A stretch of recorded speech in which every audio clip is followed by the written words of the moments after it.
Let's finish up number 12. You have Quaker Oats cereal comes in a box that measures 5 by 11 by 3. How many square inches of cardboard are needed to make the box? Well, that means you need to find the surface area of the Quaker Oats box. And the box has the shape of a prism. And if you look at your math chart, the formula for surface area of a prism is perimeter of the base times the height plus 2 times the area of the base. So I drew a picture here of the box. The base is in the shape of a rectangle. So the shaded part is my base. So the perimeter of that is 5 plus 3 plus 5 plus 3 to get 16. The height connects the two bases, which is 11. Here's my height measurement. The area of the base. Well, to find the area of a rectangle, you just take base times height, 5 times 3, and you get 15. Now when you multiply 16 times 11 and add 30 to that, you'll get your answer, number 13. Mr. Baking King baked a sheet cake in the shape of a rectangular prism. The cake was 12 inches by 15 inches by 3 inches. He spread the icing on all 4 sides and the top. How many square inches of icing did he use? Hint, do not count the area of the bottom of the cake. So what we're going to need to do is find the total surface area of this cake and subtract the area of the bottom of the cake. So once again, it's a prism, so we're going to use the same formula as number 12. So perimeter of the base times the height plus 2 times the area of the base. And so again, let's draw a picture of a rectangular prism, just like we did in number 12.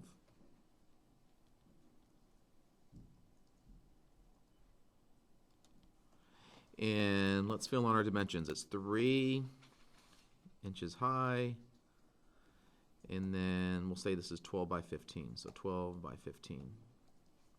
And I'm going to shade my base, so I know exactly what shape I need to find the area for in the perimeter.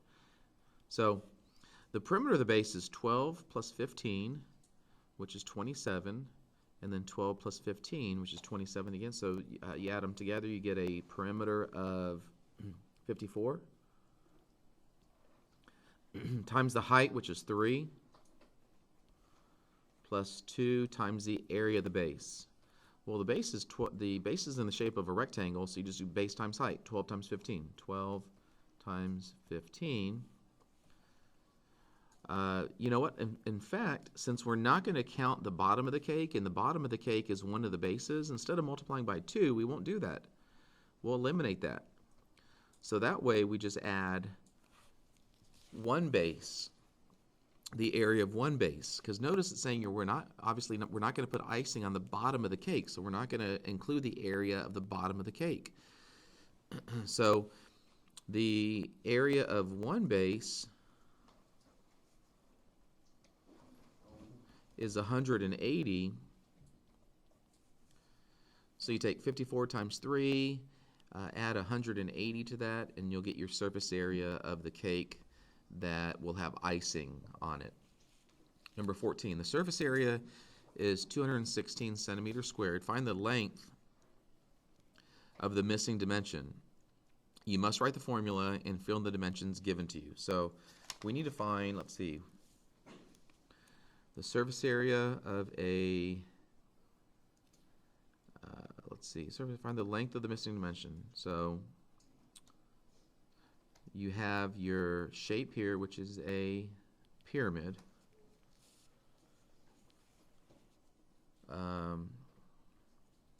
So let's find the formula for surface area of a pyramid, which is here. So let's write down that formula.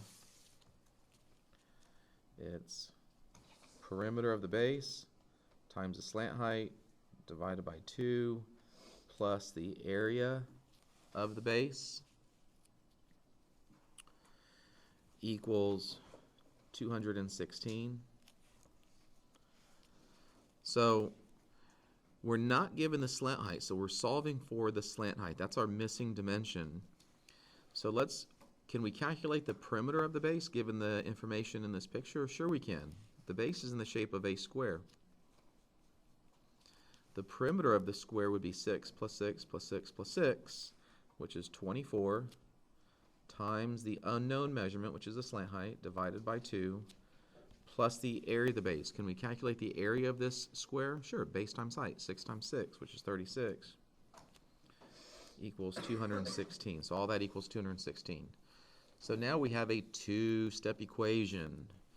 First step, let's get rid of the 36 by subtracting 36 from both sides.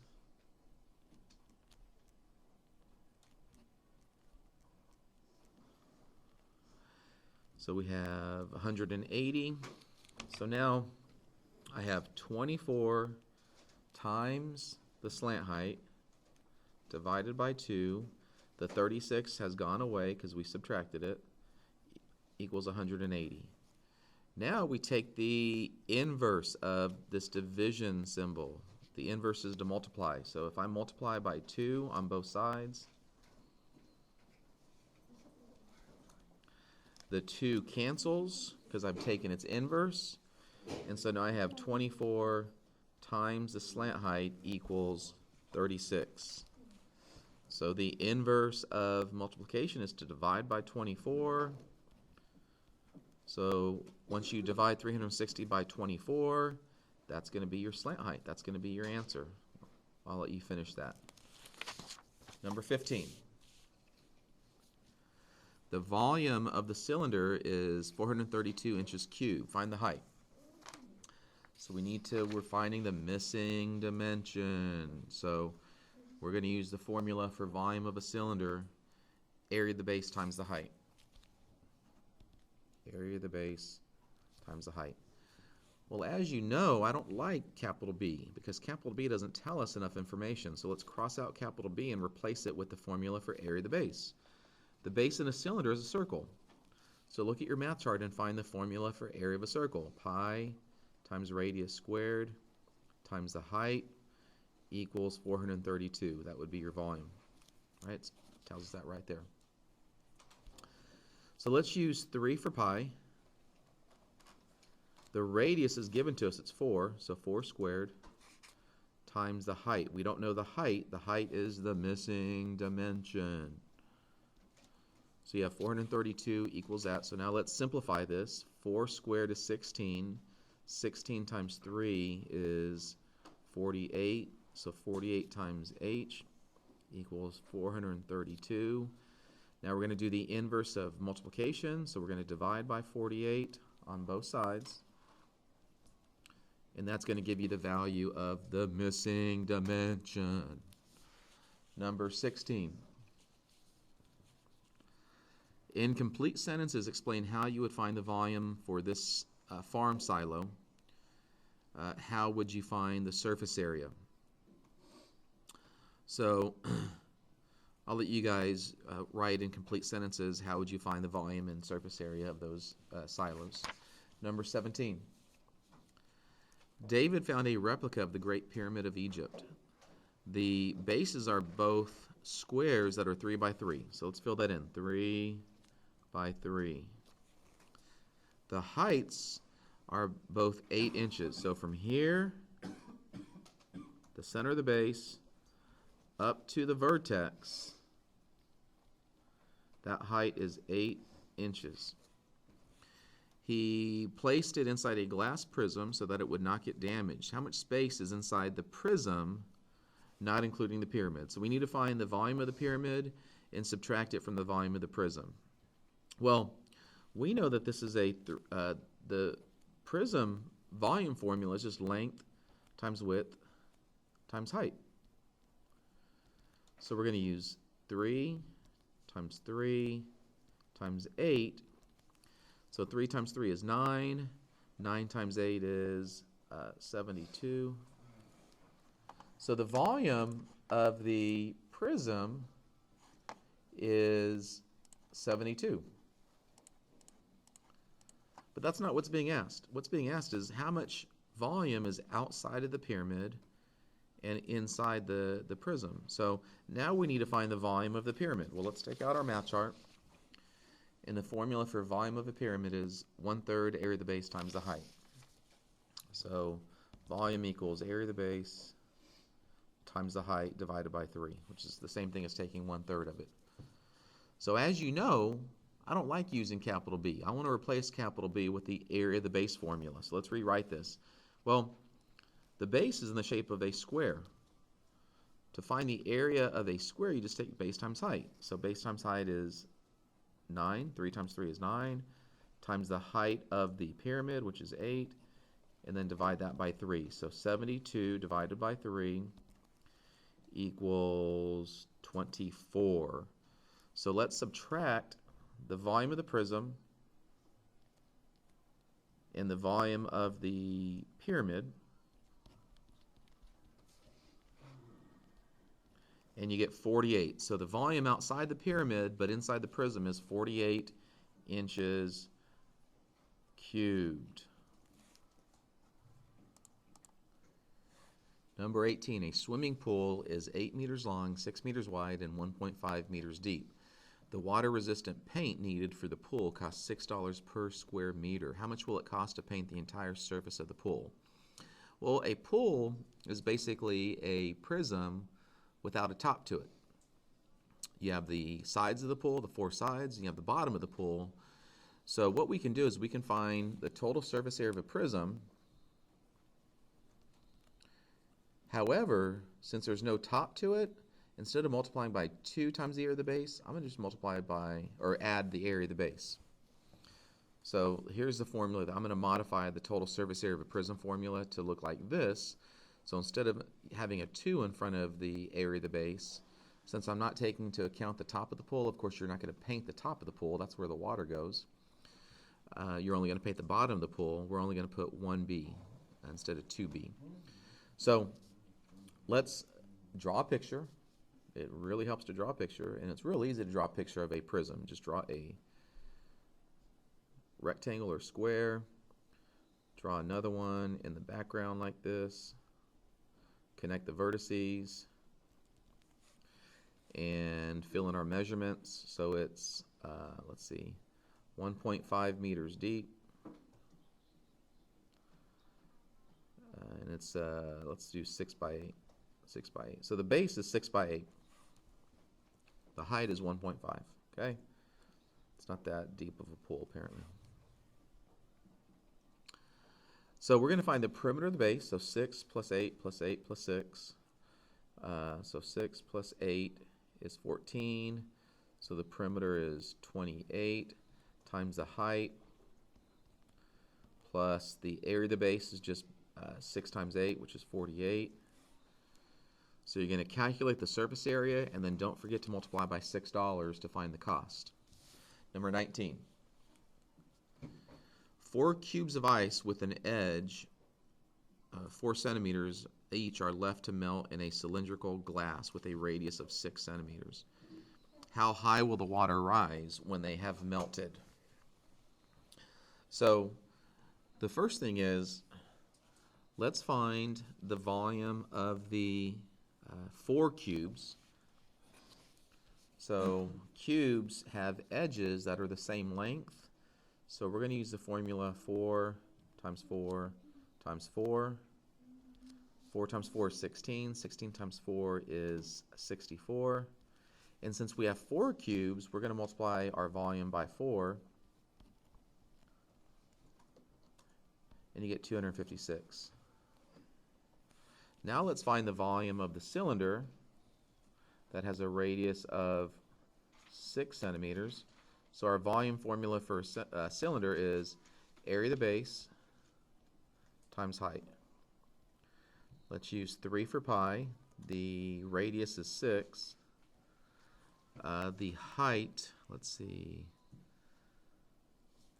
the cylinder with a radius of 6 centimeters, how high will the water rise? Let's see. So we're trying to find the missing dimension. We want to try to find the height given a volume of 256, right? Because the 4 cubes have a volume of 256. So I'm running out of space here. Let's see if I can use a blank sheet of paper. So we're basically finding the missing dimension. So we have 256 equals 6 squared is 36. 36 times 3. It's 108. So we have 108 times h. So we're going to divide by 108. So let's see. Dividing 256 by 108 will give you your height. I'll let you guys finish that one. Number 20. Jack and Joan are RV travelers and need to buy some wheel covers. The covers only cover the tread and one face of the wheel. Let's see. How much canvas does Joan need to cover all 4 tires if tires are 24 inches in diameter and with a width of 13 inches? So let's think about this. First of all, you have 4 tires. The diameter is 24. The width is 13. So if you picture a tire, let's see how I can draw a tire. So here's the outside of the tire. It has a diameter of 24 inches. And then the width of the tire, this is not a good picture, is 13 inches. So really, it's more like a, I should redraw this. It's really more like a cylinder, right? There's the tire. And so the circle part of the tire has a diameter of 24 inches, and then the width is 13. So this is a cylinder. So it says the canvas will only cover the tread and one face of the tire. So the cover is not going to cover the inside part of the tire. So all we need to do is find the area of one base and find the lateral surface area of the cylinder. So the let's see, the formula for lateral surface area is 2 pi r h, and the formula for let's see, the area of the circle is pi r squared. So let's use 3 for pi. The radius is going to be 12, not 24. The diameter is 24. I'm going to plug and then chug. So 2 times 3 times the radius times the height of 13. Well, you may be asking yourself, well, how did I get 13 as a height? Well, notice that the tread right here, the tread connects the 2 bases of this cylinder. A tire is really nothing more than a cylinder. I know it's hard to think of a tire as a cylinder, but it is. You have a base here, and then on the inside part of the tire, you have a base there. So the line the measurement that connects the 2 bases would be 13 inches. So now, you're just going to find the area of the outside facing part of the tire and then the area of the tread and add them together to get your answer. Number 21.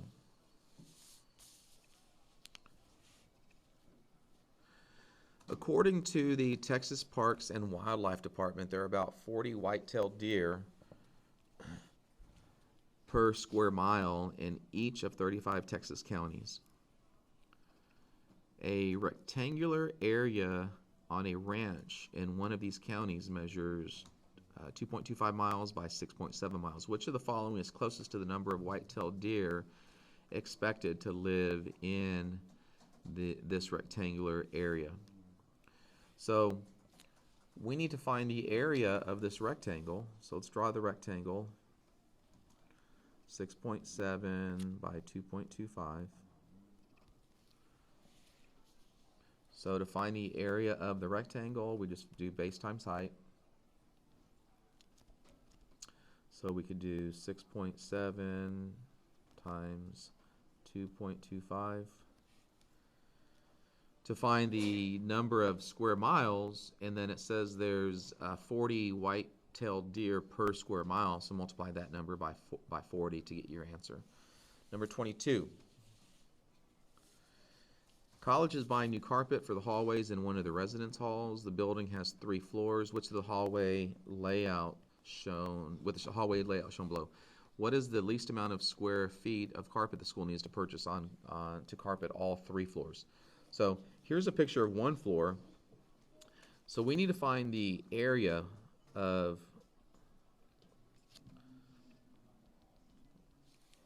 one, two, 3 rectangles. So find the area of each one of those 3 rectangles, and then multiply that area, and then add them together, and then multiply that by 3 to get your total square feet on 3 floors.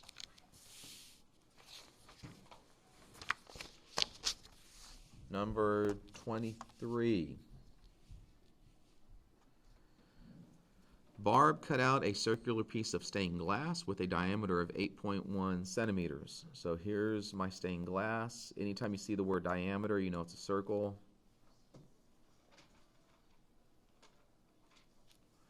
She then calculated the area of the piece of glass. Which is a reasonable value for Barb's calculation? So you're going to use area equals pi times radius squared. Okay, and that's going to be your, just use 3 times 8.1 squared. Number 24. Which of these situations requires calculating the area of a figure? Okay, I'll let you guys read through that and answer that on your own. And number 25, Mr. Wilson plans to cover his 15 by 6 foot rectangular patio with square tiles that measure 9 inches. If the tiles are sold in boxes of 12, how many boxes of tile will he need to cover the patio? So we need to find the area of the patio using base times height, so 15 times 6, which is 90. And let's see, if the tiles are sold in boxes of 12, so how many tiles will he need? So notice that we're dealing with 2 different measurements. We have feet and we have inches. So let's do a conversion. Let's convert feet to inches. So there's 12 inches in a foot, so 15 times 12, and 6 times 12. So there's 72 inches in 6 feet, and there's 180 inches in 15 feet. So let's add the 2 together. Excuse me. Let's multiply 180 times 72 to get the area in inches, and then divide by 9 to get how many boxes you'll need. Let's see, if the tiles are sold in boxes of 12, so there's 12. Let's measure 9 inches